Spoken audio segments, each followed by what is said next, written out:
Ok ការបង្កើតប្រភេទថ្មីcategory នៅក្នុង system warehouse គឺបន្ទាប់ពី login យើងចូល master list បន្ទាប់មកយើងយកពាក្យ category ការបង្កើតប្រភេទនេះគឺចង់បំបែកនៅ material ទាំងអស់ដែលបែងចែកតាមប្រភេទដែលយើងស្រួលហៅ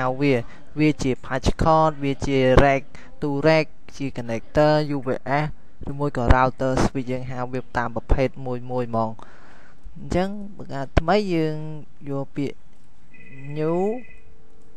តើមកគ្រប់នេះយើងយក category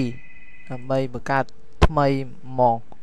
ដាក់វាជាប្រភេទ description យើងទៅសេវាដាក់ឈ្មោះស្អីមកដែលយើងចង់ដាក់ហ្នឹងគឺវាជា switch ជា router ប៉ុន្តែ switch router អីវាមានហើយអញ្ចឹងគេមានអីថ្មីដែលយើងចង់បង្កើតប្រភេទថ្មីហ្នឹងយើងសេកន្លែងហ្នឹងមកចង់បង្កើតឈ្មោះអីហើយកូដនេះគឺដាក់លេខកូដដើម្បីចំណាំដើម្បីវាជាដូច ID អញ្ចឹងយើងវាយកូដហ្នឹងមកវាចេញមកលឿនយើងបាច់ចាំសេ description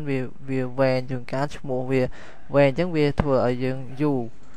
note នេះគាត់ note បន្ថែមទេជាអីជាយកធ្វើអី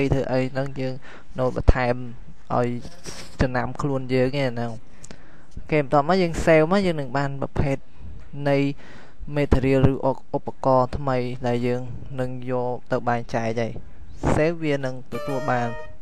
គេអានេះខ្ញុំគ្រាន់តែបង្ហាញទេខ្ញុំអត់បង្កើតឲ្យមើលទេអានេះវាមានអីបាក់អូខេ